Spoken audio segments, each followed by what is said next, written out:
Hello and welcome to the channel. आज हम पढ़ने वाले हैं W.B. येट्स की next poem a prayer for my daughter.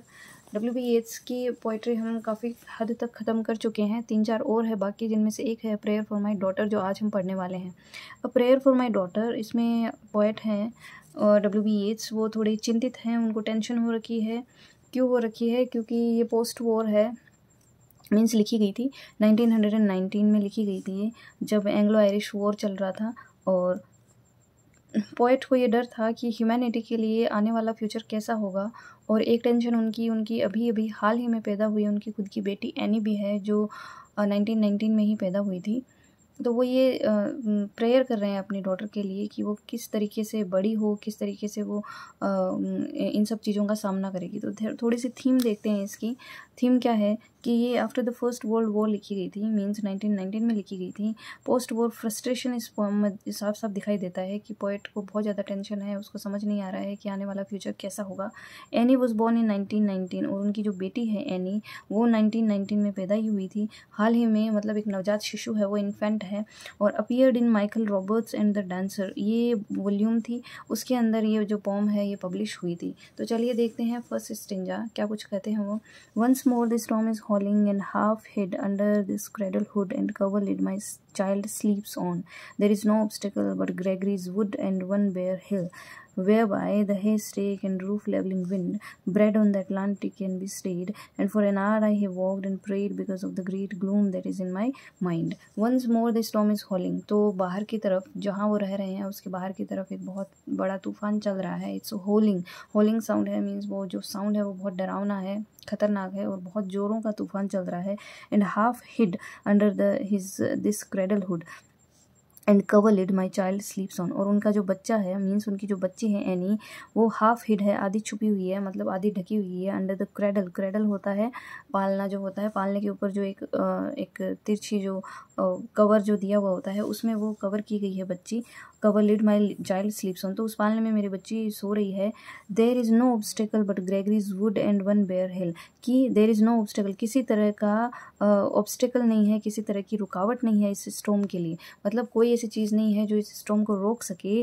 But means बजाय ग्रेगरीज वुड की, एक तो ग्रेगरीज वुड जो जंगल है ग्रेगरीज, और वन बेयर हिल, और एक नग्न जो पहाड़ी है, उसके अलावा इस तूफान को रोकने वाला कोई ऑब्स्टेकल नहीं है। Whereby the haystack and the roof levelling wind bred on the Atlantic can be stayed. और ये जो हे स्टेक है, whereby the haystack and roof levelling wind, और ये जो हे स्टेक जो घास का जो ढेर होता है, रूफ लेवलिंग, ये जो दोनों ही चीज़ें हैं, उनको जो स्टॉर्म है लेवल्स डाउन बोथ, उन दोनों के ही लेवल को एक जैसा बना दे रहा है। मीन्स इनको रोकने वाला कोई नहीं है। और ये जो विंड है, ये जो खतरनाक जो हवा चल रही है, ब्रेड ऑन द अटलांटिक, और ये ओरिजिनेट कहाँ से हुई है, ये इसका उद्भव कहाँ से हुई है, या कहाँ से ये आ रही है, कहाँ से पैदा हुई है, अटलांटिक से। ठीक है। Can be stayed, can be stayed means इसको रोका जा सकता है। केवल 2 ही ऑब्स्टिकल है, उनसे रोका जा सकता है, Gregory's wood and one bare हिल। इसके अलावा ये हर चीज़ को एक लेवल में ला दे रहा है, मतलब ये स्टॉर्म है, किसी भी चीज़ से रुकने वाला नहीं है। And for an hour I have walked and prayed because of the great gloom that is in my mind.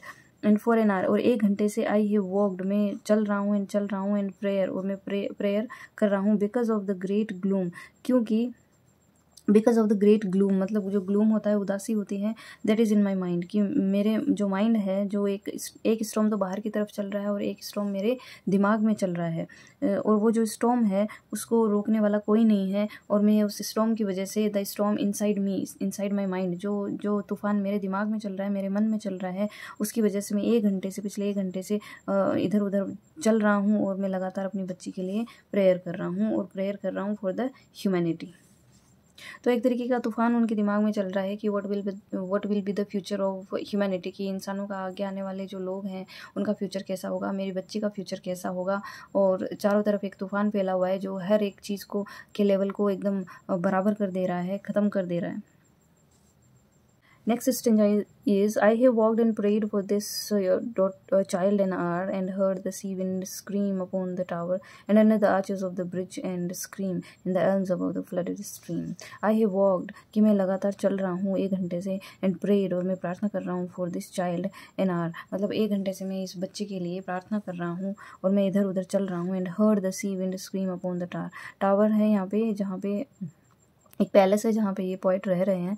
तो वहाँ पे भी ये सी विंड जो है जो समुद्री जो हवाएं हैं बहुत तेज़ चल रही है, क्योंकि बाहर तूफ़ान है, तो तूफ़ान की वजह से वो तेज़ सुनाई दे रही है। तो heard the sea wind scream, scream means बहुत तेज़ हवाओं का जो शोर होता है वो सुनाई दे रहा है। And under the arches of the bridge, और कहाँ सुनाई दे रहा है ये साउंड, ये ब्रिज जो इस पैलेस को कनेक्ट करता है मेन रोड से, उस ब्रिज के जो नीचे जो आर्चेस बने हुए हैं, मतलब जो गोलाकार जो शेप बनी हुई है, उसके नीचे भी वो तेज़ हवाओं की, तेज़ सी विंड की आवाज़ सुनाई दे रही है। एंड स्क्रीम, और कहाँ पे सुनाई दे रही है, इन द एल्म्स, एल्म्स जो ट्रीज़ होते हैं, और वो वहाँ पे भी, उनके बीच में भी ये तेज़ जो साउंड है वो सुनाई दे रहा है। और वो कहाँ लगे हुए हैं, above the flooded stream, stream होती है नदी, पास में एक नदी है जो कि फ्लडेड है, मीन्स ओवरफ्लो है, और वहाँ पे किनारे पे जो एल्म्स ट्रीज़ लगे हुए हैं वहाँ पे भी उसकी आवाज़ बहुत तेज़ सुनाई दे रही है। किसकी? सी विंड की आवाज़ बहुत तेज़ सुनाई दे रही है।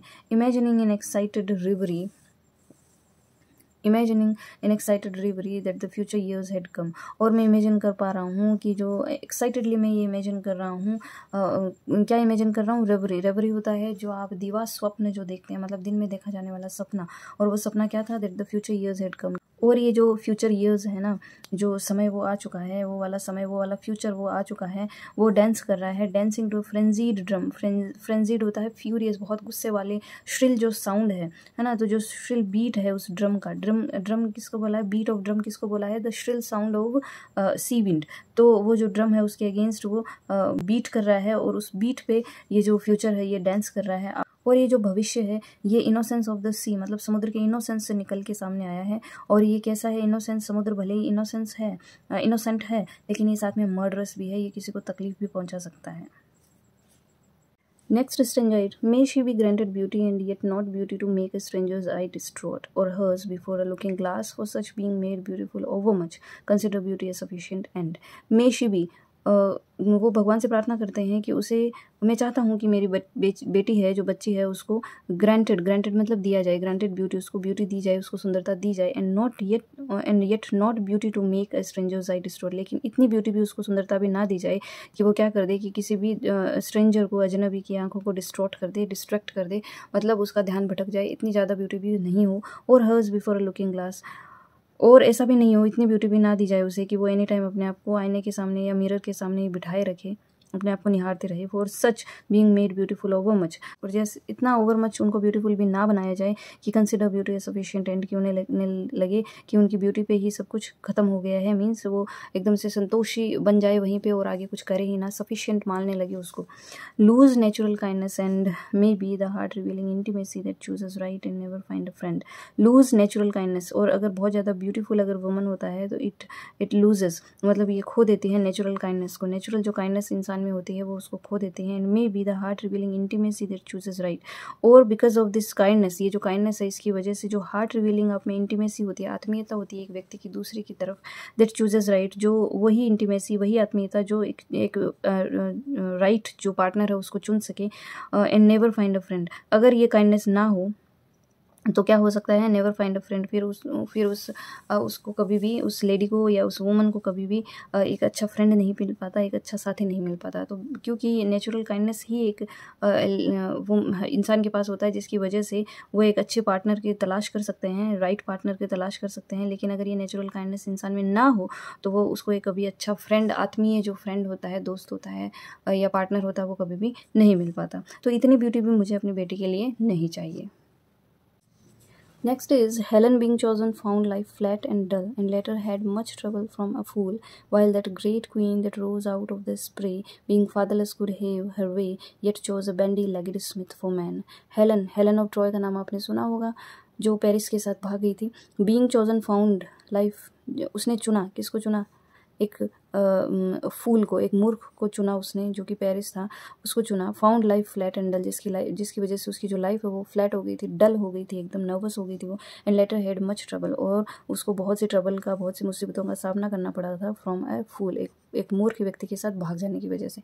वाइल दैट ग्रेट क्वीन, अब यहाँ पे ग्रेट क्वीन है एफ्रोडाइट, जिसको विनस भी कहा जाता है, that rose out of the spray, और जिसकी उत्पत्ति ओशन से मानी जाती है, वेव से मानी जाती है। Being fatherless could have her way, हालांकि वो फादरलेस थी लेकिन कुड हैव हर वे, अपनी लाइफ वो अपने हिसाब से जी सकती थी। Yet chose a bandy legged Smith for man, और एक मतलब अपने हस्बैंड के तौर पे उसने एक बैंडी लेगिड मतलब यानी कह सकते हैं हैंडीकेप्ड एक पर्सन को स्मिथ मतलब एक जो स्मिथ है जो लोहार होता है उसको चुना। It is certain that fine, जिसकी वजह से बाद में उसको बहुत प्रॉब्लम फेस करनी पड़ी थी। It is certain that fine women eat a crazy salad with their meet. ये भी माना जाता है कि फाइन वीमन मतलब जो बहुत ब्यूटीफुल जो वीमन होती है दे ईट अ क्रेजी सैलेड, एक अलग तरीके का क्रेजी सैलेड वो खाती है अपने मीट के साथ, अपने भोजन के साथ। क्रेजी सैलेड का मतलब है कि अलग तरीके के डिसीजंस वो अपनी लाइफ में लेते हैं। इतना कुछ होते हुए भी इनके पास प्लेंटी है चीज़ों की, मतलब बहुत आयत चीज़ें होती हैं इनके पास, जितना पैसा इनको चाहिए वो है, इनके पास जितनी फ्रीडम होनी चाहिए वो है, लेकिन फिर भी वो अलग तरीके की लाइफ में जैसे डिसीजंस लिए जाने चाहिए वैसे डिसीजंस वो नहीं लेती हैं।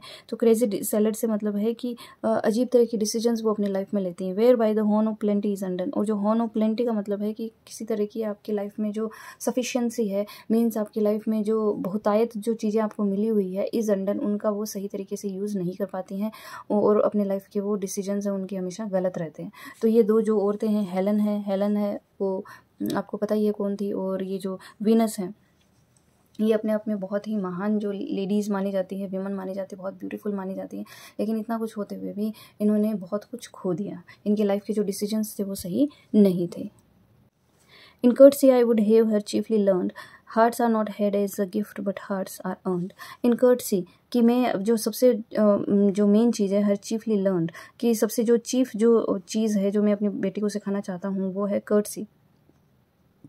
Hearts are not had as a gift, कि हार्ट्स है जो दिल हैं वो कोई गिफ्ट के तौर पे आपको नहीं मिलते हैं, उपहार के तौर पे आपको नहीं मिलेगा। मीन्स लोगों का प्यार आपको उपहार के रूप में नहीं मिलेगा, बट हार्ट्स आर अर्न, उनको जीतना पड़ता है, लोगों के दिलों को हमें जीतना पड़ता है। By those that are not entirely beautiful yet many that have played the fool, for beauty's very self has charm made wise, by those that are not entirely beautiful। और दिलों को जीतने का काम केवल ऐसा नहीं है कि ब्यूटीफुल विमन ही कर सकती है, वो भी करते हैं जो नॉट एंटायरली ब्यूटीफुल, जो बिल्कुल भी ब्यूटीफुल नहीं है, सुंदर नहीं है, वो भी लोगों के दिलों को जीतने का काम करते हैं। yet many have played the fool, हालांकि कई ऐसे लोग हैं जिन्होंने अपनी लाइफ में फुलिशनेस ही दिखाई है, मूर्खों की तरह काम किए हैं, जैसे ब्यूटी के पीछे भागना। तो यहाँ पे एक संदर्भ यहाँ पे मोडगोन का हो सकता है, क्योंकि WB येट्स से उन्होंने बहुत से प्रपोजल मोडगोन को दिए थे, लेकिन मोडगोन बहुत ज़्यादा ब्यूटीफुल थे, उसने उनको WB येट्स को बार बार रिजेक्ट ही किया था। और एक संदर्भ इनकी वाइफ का भी हो सकता है कि इनकी वाइफ थी वो बहुत ज़्यादा ब्यूटीफुल तो नहीं थी, लेकिन आगे की 4 लाइनों में उनकी वाइफ का संदर्भ हो सकता है, रेफरेंस हो सकता है। कैसे देखते हैं। For beauty is very self yet many that have played the fool, for beauty is very self, कि कई ऐसे मूर्ख लोग भी हैं जिन्होंने अपने मूर्खतावश वो ब्यूटी के पीछे भागते रहे हैं। his charm made wise, लेकिन उनके जो ब्यूटी है जो ब्यूटी है उन्होंने उसको थोड़ी सी जो उन मूर्खों को थोड़ा सा वाइज बनाया है, बुद्धिमान बनाया है। कैसे? ठोकर खाने के बाद। and many a poor man that has rode loved and thought himself beloved, from a glad kindness cannot take his eyes, and many a poor man, कई ऐसे poor man भी रहे हैं, लोग भी रहे हैं, that has rode, जो घूमते फिरते रहते हैं, loved, उनको लगता है कि उनको प्यार किया जा रहा है, एंड थॉट हिमसेल्फ बिलव्ड, और जिन्होंने प्यार किया और उनको लगता है कि उनको भी लव किया जा रहा है। From a glad kindness cannot take his eyes, लेकिन वो लोग जो प्यार पाने के लिए भटकते रहते हैं, from a glad kindness cannot take his eyes, वो भी काइंडनेस से अपनी आंखें नहीं हटा सकते, अपनी नज़रें नहीं हटा सकते। हम कह सकते हैं कि कितना ही हम ब्यूटी के पीछे भाग लेवें, काइंडनेस अगर हमें कहीं से काइंडनेस मिलती है, कि कहीं से हमें दयालुता मिलती है, तो वो इस ब्यूटी पे हमेशा भारी पड़ती है। तो वो ये कहते हैं कि मैं अपने बच्चे को कर्टसी सिखाऊंगा, क्योंकि लोगों के दिलों को जीतना केवल हम अपनी काइंडनेस के थ्रू ही सीख सकते हैं, दयालुता से ही लोगों के दिलों को हम जीत सकते हैं। बहुत से लोग ऐसे हैं जो ब्यूटी के पीछे भागते रहते हैं, उनको ये लगता है कि उनको प्यार किया जा रहा है, लेकिन फिर वो औरतें हैं वो उनको धोखा दे देती है, वो कुछ और ही निकलती हैं, और लास्ट में उनको पता चलता है कि जो काइंडनेस है ना, उनसे वो अपनी नज़रें नहीं हटा पा रहे हैं। मतलब वो काइंडनेस ही वो चीज़ है जिससे वो प्यार कर सकते हैं, या जहाँ उनको प्यार मिल सकता है। May she become a flourishing hidden tree, वो अपनी बेटी के लिए चाहते हैं कि वो उनकी जो बेटी है वो फ्लॉरिश करे एक ट्री की तरह, हिडन ट्री की तरह, मीन्स इस तरीके से वो फ्लॉरिश करे, इस तरीके से वो फले फूले कि उस पर किसी की बुरी नज़र ना पड़े। That all her thoughts may like the linnet be, linnet is a bird जो सिंगिंग के लिए गाने के लिए फेमस है। So that all her thoughts, कि उसके जितने भी थॉट्स हैं, मेरी बेटी की जो थॉट्स हैं, मैं लाइक द लिनेट बी, वो लिनेट बर्ड की तरह हूँ, and have no business but dispensing round, और कोई काम ना हो उसको but dispensing round their magnanimities of sound. Dispense होता है स्प्रेड, फैलाना, तो मीन्स मेरी बेटी कुछ और ना करके क्या करे, डिस्पेंसिंग राउंड द मैग्नेनिमिटीज़। मैग्नेनिमिटीज़ क्या होती है, आपकी जो बहुत अच्छाइयाँ जो होती है, आपकी जो उदारता होती है, दूसरों के लिए आपकी जो सोच होती है। तो मैग्नेनिमिटीज़ ऑफ साउंड, यहाँ पे जो लिनेट के लिए यूज़ किया गया है मैग्नेनिमिटीज़, उसकी अच्छाई है उसके साउंड में, मीन्स उसके सॉन्ग में। तो जैसे लिनेट बर्ड है वो चारों तरफ अपने सुंदर से जो गाने हैं उसको जो साउंड है उसका वो बिखेरता रहता है और दूसरों को खुशियाँ देता रहता है, उसी तरीके से मेरी जो बेटी है वो लिनेट बर्ड की तरह हो जो दूसरों को अच्छाइयाँ देती रहे। Nor but in merriment begin a chase, nor but in merriment a quarrel. अब वो बात कर रहे हैं अपनी बेटी के नेचर के बारे में। नोर बट इन मैरीमेंट, कि वो खुशी खुशी में बहुत ज़्यादा किसी को दिल को ठेस पहुंचा दे, इतना बुरा उसका स्वभाव भी नहीं होगा, या वो बहुत ज़्यादा इतनी खुश होके किसी को कुछ भी बोल दे, ऐसा भी ना हो, मीन्स हल्का फुल्का उसका स्वभाव ना हो। नोर बट इन मैरीमेंट कोरल, और ना ही वो आनंद या खुशी के समय किसी से लड़ने झगड़ने लग जाए, ऐसा भी ना हो, मीन्स बहुत ज़्यादा लड़ाई झगड़ालू भी ना हो और बहुत ज़्यादा दूसरों के साथ हंसी मजाक करने वाला वैसा भी ना हो। Oh may she live like some green laurel rooted in one dear perpetual place. Oh may she live like, तो कहता है कि वो कैसे जिए, live like some laurel green, laurel की जो लॉरल जो प्लांट होता है जो इसको बहुत अच्छा माना जाता है, उपहार के तौर पे भी दिया जाता है, तो उसकी तरह वो हो, rooted in one dear perpetual place, और उस लॉरल ट्री की जैसे रूट्स हैं वैसे ही मेरी बेटी है, तो वो भी जुड़ी रहे अपनी ट्रेडिशन के साथ। परपेचुअल होता है चिरस्थायी कोई भी जगह, जहाँ वो अपनी जगह से ज़मीन से अपनी जगह से वो जुड़ी रहे, अपनी ट्रेडिशंस से वो जुड़ी रहे। जैसे लॉरल ट्री है उसकी रूट्स है वो बहुत गहरी होती है, उसी की तरह मेरी बेटी है वो भी एक लॉरल ट्री की तरह हो, ग्रीन लॉरल ट्री की तरह हो, जिसकी रूट्स हों, जो जड़ें हैं वो हमेशा ट्रेडिशन से और अपनी जगह से जुड़ी रहे, हमेशा निरंतर बनी रहे। Next, my mind, because the minds that I have loved, the sort of beauty that I have approved, prosper but little. My mind, मेरा जो दिमाग है, because the minds that I have loved, कि कुछ इस तरीके के लोगों से मैंने प्यार किया है। यहाँ पे ऑफ कोर्स वो मॉडगन की तरफ इशारा कर रहे हैं, कि कहते हैं कि मेरा जो दिमाग है, मेरा माइंड है, कुछ ऐसे माइंड से मैंने लव किया था। द सॉर्ट ऑफ ब्यूटी, कुछ ऐसी वो सुंदरता थी, कुछ ऐसी ब्यूटी थी जिससे मैंने प्यार किया था। दैट आई हैव अप्रूव्ड, जिसको मैंने अप्रूव किया था। प्रॉस्पर बट लिटिल, ऐसी जो ब्यूटी है, ऐसी जो दिमाग है, ऐसी जो माइंड है, वो ज़्यादा प्रॉस्पर नहीं करते हैं। He is dried up of late, और इसलिए जो मेरा जो माइंड है, it is dried up of late, मतलब अभी सही डिसीजन नहीं ले पा रहा है, सही निर्णय नहीं ले पा रहा है। येट नोज, लेकिन हालांकि मेरा माइंड जानता है, that to be choked with hate, कि अगर इसमें हेट्रेड भर जाए, किसी के लिए नफरत भर जाए, मे well be all evil chances chief, तो हो सकता है कि हम पे अगर नफरत भारी पड़ जाए, हमारे दिमाग में अगर किसी के लिए नफरत भर जाए, तो मे बी कि ऐसे चांसेस होते हैं कि ऑल इविल चांसेस चीफ, कि जितनी भी बुराइयाँ हैं वो भी हम पे हावी हो जाए। कि अगर हमारे दिमाग में एक बार हेट्रेड भर गया, तो हो सकता है दूसरी जो बुराइयां हैं, जो घृणा से जो दूसरी बुराइयां आ जाती है हमारे अंदर, वो भी हम पे हावी हो जाए, चीफ बन जाए। If there is no hatred in a mind, assault and battery of the wind can never tear the linnet from the. If there is no hatred in a mind, कि अगर किसी दिमाग में किसी तरह की कोई हेट्रेड नहीं है, किसी तरह की कोई नफरत भरी हुई नहीं है। Assault and battery of the wind can never tear the linnet from the leaf, तो लिनेट का उदाहरण देते हुए बता रहे हैं कि जैसे लिनेट है वो अपने ट्री पे बैठा है वो, तो किसी भी तरीके का अगर उसके दिमाग में या किसी भी व्यक्ति के दिमाग में अगर नफरत भरी हुई नहीं है ना, तो असोल्ट होता है एक तरीके का अटैक, है ना। तो assault and battery of the wind, की जो हवा का जो तेज झोंका है, जिसकी वजह से जो तेज जो अटैक करने वाली उसकी क्षमता है विंड की, can never tear the Lynette, वो क्या नहीं कर सकती, लिनेट को कभी भी अपनी जो जगह है जहाँ पे वो बैठी है वहाँ से वो कभी भी उसको उड़ा नहीं सकती। तो इस सारांश रूप में कहने का मतलब ये है कि उनकी बेटी के लिए वो ये चाहते हैं कि हेट्रेड और ये सारी चीज़ें उसके दिमाग में ना हो, क्योंकि अगर हमारे दिमाग में घृणा नहीं होगी तो बाकी के इविल्स भी चांसेस हैं कि नहीं होंगे।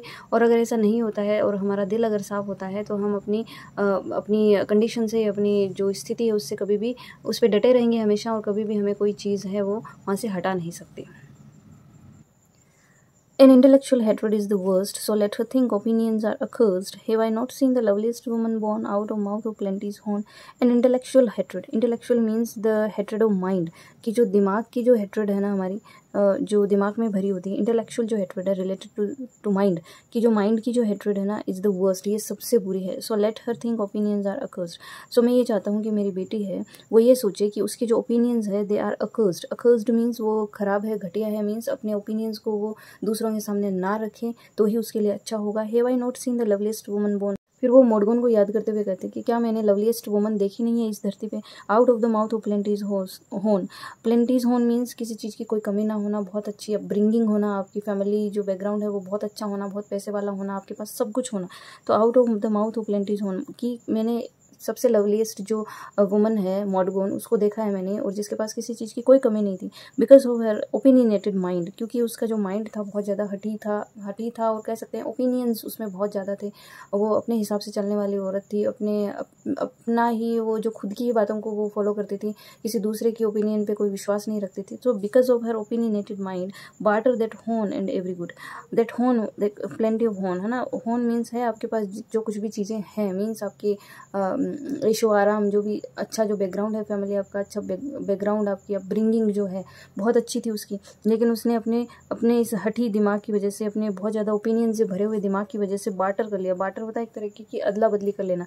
और क्या अदला बदली कर ली? दैट होन एंड एवरी गुड, जो कुछ भी उसके पास अच्छा था, जो कुछ भी उसके पास प्लेंटी में था, मतलब बहुतायत में जो कुछ भी उसको भगवान ने दिया था, ब्यूटी भी बहुत ज़्यादा थी, वो उसके पास बहुत ज़्यादा ब्यूटीफुल थी और बहुत ज़्यादा वेल्दी थी, सब कुछ था उसके पास, क्या नहीं था। लेकिन उसने इनकी अदला बदली कर ली अपने बुराइयों के साथ। अदला बदली कैसे कर ली, किस तरीके से कर ली? By quiet natures understood for an old bellows full of angry wind. उसने शादी कर ली किससे? जॉन मैकब्राइड से। जॉन मैकब्राइड एक ओल्ड बेलो था, ओल्ड बेलो का मतलब है यहाँ पे जॉन मैकब्राइड, जिससे उसने शादी की थी। और एंग्री विंड जो कि बहुत ज़्यादा गुस्से वाला व्यक्ति था।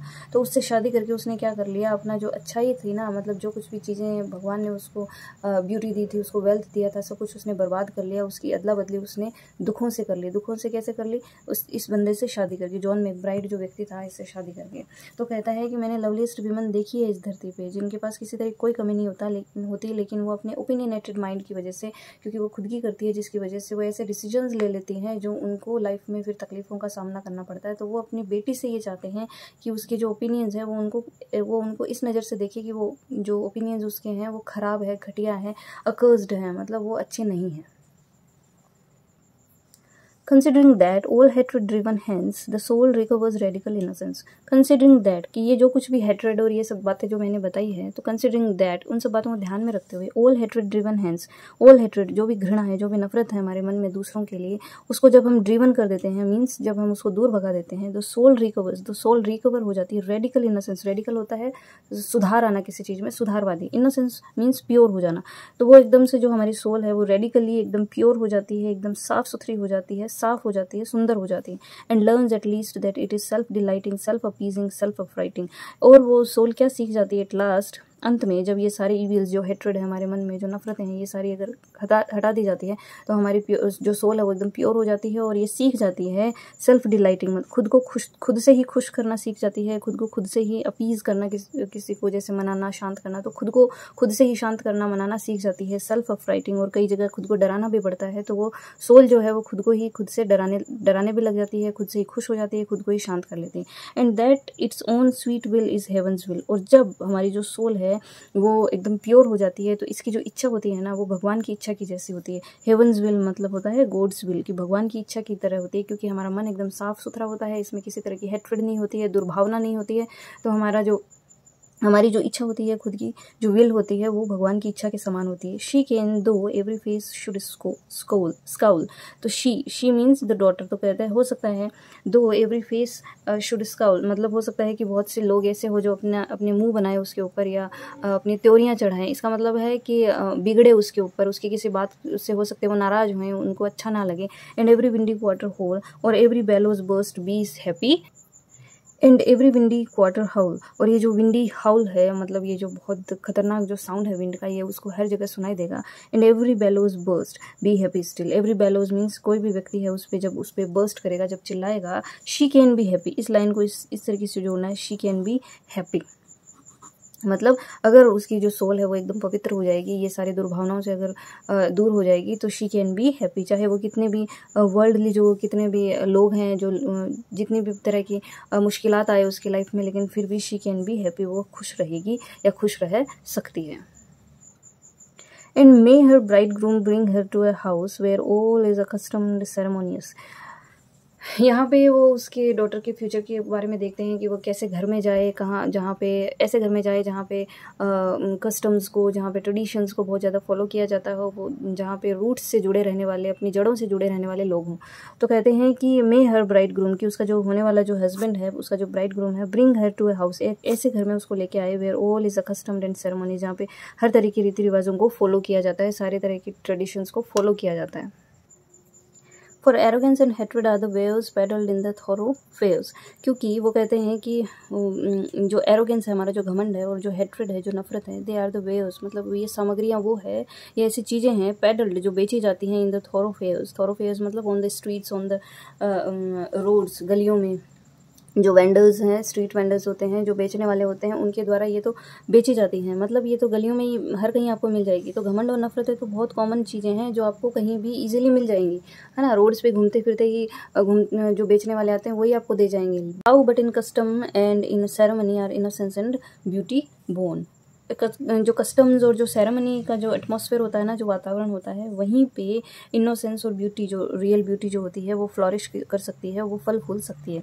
Ceremony is a name for the rich horn and custom for the spreading laurel, क्योंकि वो ये कहते हैं कि जो सेरेमनी है ना, सेरेमनी हमें पता है सेरेमनी क्या होता है। तो सेरेमनी जो है ना, ये क्या है, रिच हॉर्न है, name for the rich horn. और वो हॉर्न जो प्लेंटी ऑफ हॉर्न जो बार बार इस फॉर्म में आया है, प्लेंटी ऑफ हॉर्न का मतलब है जो सफिशिएंट जो चीज़ें आपके पास हैं, जो भगवान ने आपको दी है, चाहे वो ब्यूटी हो, चाहे वेल्थ हो, चाहे हेल्थ हो, मीन्स एवरीथिंग यू हैव। तो वो जो हॉर्न है ना, वो सेरेमनी का दूसरा नाम है। Ceremony is a name for the rich horn, मतलब आपके पास वो सफिशिएंट चीज़ें तभी होगी जब आप सेरेमनी को सेलिब्रेट करते हैं। एंड कस्टम, और जो कस्टम है, जो रीति रिवाज है, for the spreading laurel tree, तो वो कैसा है, उस लॉरेल ट्री की तरह है जिसका कंपैरिजन उन्होंने अपनी बेटी से किया था कि मेरी बेटी कैसी होनी चाहिए, उस लॉरेल ट्री की तरह होनी चाहिए जो अपनी जड़ों से जुड़ी रहती हैं।